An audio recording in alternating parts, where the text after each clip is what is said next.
Let's all go live in a Christmas movie where the bakery's safe and the snow falls smoothly. Hey, it's Heather and Darius, and we are back with another episode of 12 Days of Ugly Sweaters and Christmas Movie Tropes with another new Hallmark Christmas season movie review. Today, we are looking at a Christmas angel match. Yeah. Darius, Yeah. what stood out about this one to you? I mean, who doesn't love Christmas and angels? I mean, the two just go hand in hand, right? What do you often see at the top of the tree? An angel. But what stood out the most for me about this one was that it wasn't just the typical Hallmark love story at Christmas time. This one involved three potential couples. And I really, really liked that aspect. So it felt a little fuller to me because we were looking at what was going on with three different sets of people. And I like that. Yeah, How about you? I like. I actually loved this one as well. I thought, they were definitely not skimping on their production budget, which is, something that we've shared about a couple of other ones that we Oh, felt yeah. like they were, right? Yeah. I loved visually, like I loved some of these scenes at the command center visually with all the angels because everybody was in white, but not in this monochromatic, boring way, in this like Yeah. really stunning somebody through a white party Sophisticated way. office. Yeah. Yeah. They really Yeah. are. Yeah, it looked great. Like the decor, all of it. Even though it was all white, it was so visually appealing, right? Just True. fantastic. True. So that was good. There was definitely, I felt like there was some different character development than what you usually see. And like you already noted, this was not your typical Hallmark movie, right? Right. And I mean, I thought I knew where they were going, and then, and you could see the twist coming once it started to twist, Yes. but it was just still good. It was still enjoyable.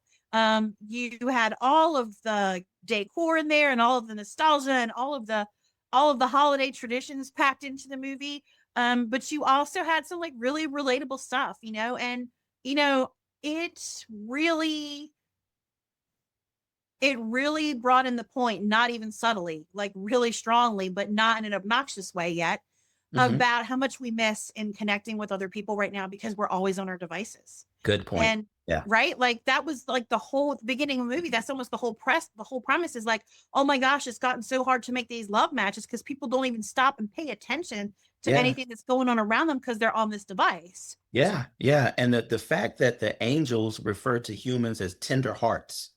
And then you add in what you just mentioned. It's like your heart is missing things because your mind is distracted. So it was a really good, there were several good messages in this movie to have been a Hallmark movie. It hit on some things that if you really took the time, it has some deep meanings there.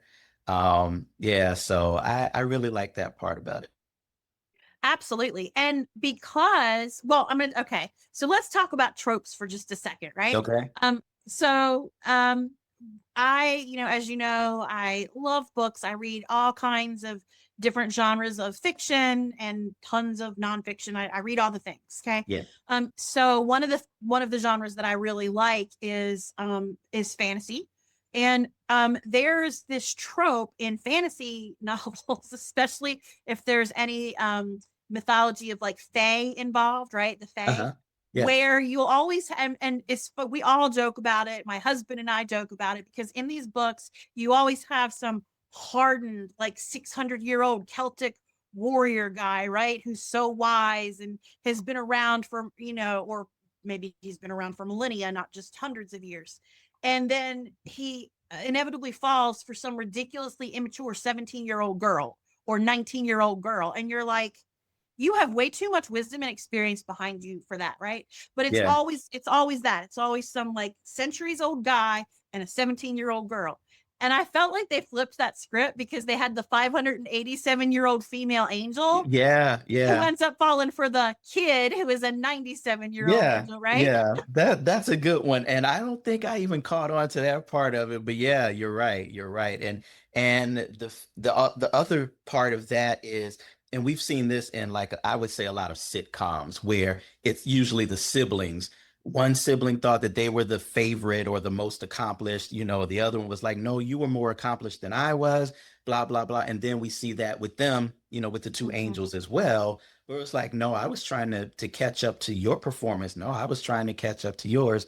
Yeah, yeah, but I didn't in all of that part of it, I missed, even though they kept saying that she had more experience, I didn't connect that as being older like you just did. So that's Yeah. pretty cool. Yeah. But the other cool thing about her age, right, being 587, is that they went through all these different scenes from over the years where she had made the matches. Remember back at the That beginning of the covered movie? bridge. That covered bridge, right? And so Yeah. she had the one that was probably like, it was either late 1800s or early 1900s, and then and as you said, like, you're thinking this is all about the competition and all about this rivalry that they have, right, of who's best angel and who has the most matches, or, well, it was never about most matches for her. She's like quality over quantity, right? Which, Yeah. yes, sister, but you're thinking it's all about that. And Yeah. then when they both, take that moment and they're vulnerable with one another, and he starts, right? He's the one who starts. Then we find out it's actually like a much deeper thing for her because she has literally connected every generation in this family, and she doesn't Yeah. want this to be the one miss. Right. And Right. so at the end of the day, both of their approaches were valid. Both of their approaches, like, neither one of them were wrong, but to be more full, you had to mesh those perspectives together, Yeah. Yeah. And I That, think that's just so representative of any type of success on any level, whether it's relational or business or in a church or whatever in our world, that we need more of that. So, like, this one just hit on every level for me. it did. It again, there were so many layers to it. And even when you look at them and we're thinking the whole time it's a competition, and yeah, they may fall in love by the end type thing, but then to find out that their falling in love wasn't really their own doing. Like we have Gabriel, who's really orchestrating this, and unbeknownst to them, right? And so we go through life wanting to be in control. You and I both are very much control people. We want to make sure everything is planned, it's ready, it's all of this, right? And even so, to remind ourselves, we're not as in control as we think we are all the time. So I like peeling back that layer of this particular story. And another part of this one that really got to me was the older people.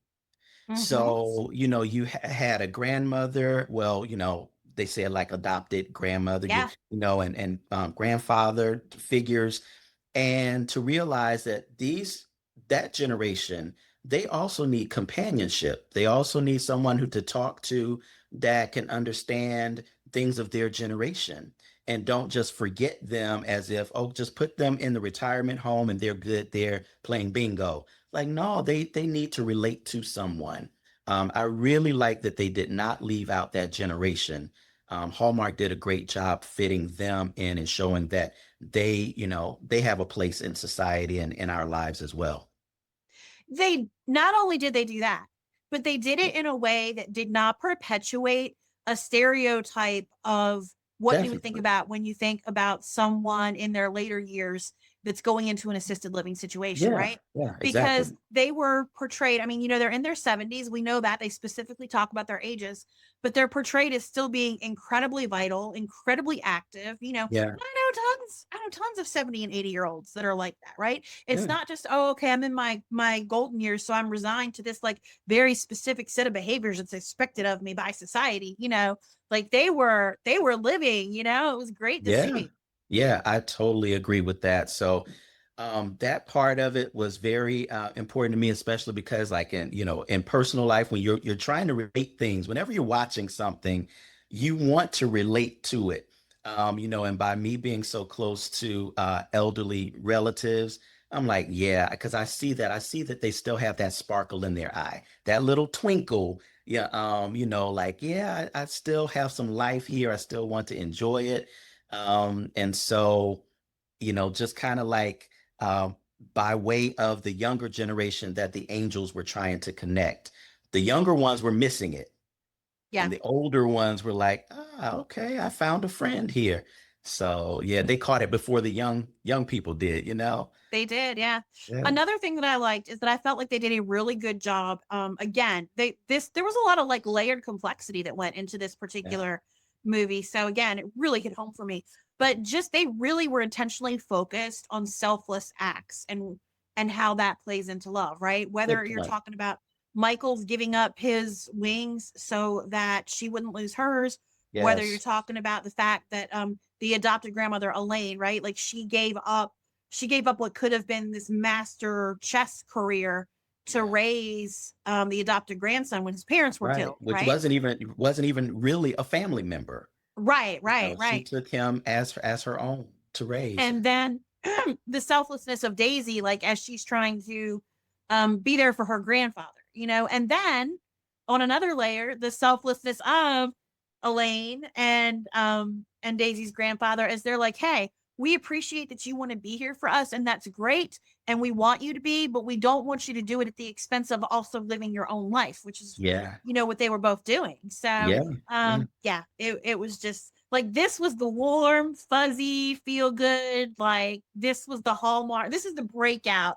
of these first four that we have reviewed for sure for me. yeah. I totally agree. And as you mentioned earlier, it didn't feel like they skimped on like setting or budget or anything. No, Everywhere that they were, it felt like that was a fully thought out, fully put together, setting. And you mentioned costumes even. Everything felt complete. it They did a did. really good job with this one. They really did.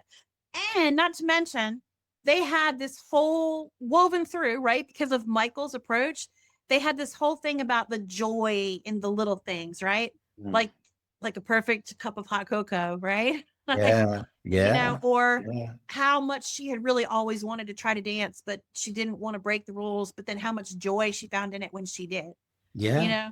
So, yeah, Yeah, that fantastic. cup of cocoa, I'm glad you mentioned that. So yeah, that was another good one. I forgot about that, but that was another good one. All right. So, how many nutcrackers does this one get, Darius? So for Hallmark, this is like the epitome of a Christmas movie for me. So they're getting my full five. A All right. full 5 out of 5. I am also giving it a full 5 out of 5 peppermint swirl pops. So, good job, Yeah, Hallmark. yeah, good one. Yeah, you hit the mark, Hallmark. We'll be back tomorrow with another episode of 12 Days of Ugly Sweaters and Christmas Movie Yeah. Tropes. Bye. Let's all go live in a Christmas movie where the bakery saved and the snow falls smoothly. Trade the big city rush for a hometown glow. Under mistletoe magic, love will grow.